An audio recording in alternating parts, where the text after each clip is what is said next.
when it comes to the Western Hemisphere, the single most serious threat to the United States from the Western Hemisphere is from transnational terrorist criminal groups, primarily focused on narco trafficking, but they're in all sides businesses as well. So the good news is we have a lot of countries in the region that openly cooperate and work with us to confront these challenges. Mexico, their level of cooperation with us is the highest it's ever been in their history. Throughout Central America, for the most part, except for maybe Nicaragua and to some extent Honduras, we've had great cooperation from Ecuador, from El Salvador, from Ecuador being in South America, but across the Pacific coast where we're also undertaking efforts. Guatemala, Costa Rica, Panama, these are all nations that cooperate with us openly in search of stability in the region.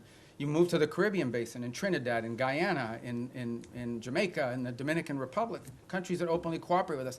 Even Colombia, despite its unusual president, has institutions in that country that work very closely with us, and those ties remain unimpeded and unaffected.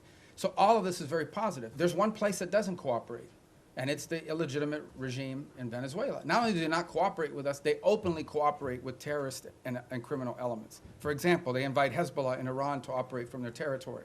But they also allow the ELN and the FARC dissidents not just to operate from inside of Venezuelan territory, to control Venezuelan territory, unencumbered, unimpeded. On top of that, we know that they are in cahoots with drug trafficking organizations. It's not just that they don't work with us against these organizations. Okay? It's that they openly, cooperate with these guys and allow them to operate. So these guys are, marching in and out, doing whatever they want from Venezuelan territory, and it's a challenge. And so that's why that's received so much attention. Now, do we consider Maduro legitimate? No. And by the way, guys, when I say these things about Maduro and his role in narco trafficking, it's not. I hear his reports. Marco Rubio says it. It's not me.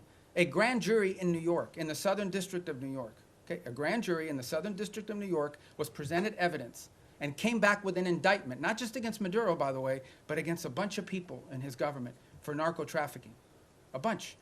He had, his nephews or the nephews of his wife indicted, convicted in the United States for narco trafficking. Like, this was, until President Trump started doing something about these narco trafficking links, nobody disputed that Maduro and his regime was in cahoots with narco traffickers. Not to mention the fact that they unleashed Trinidad gangs on the United States. They've unleashed, a mass migration event, perhaps the largest in history. 8 million people have left Venezuela since 2014.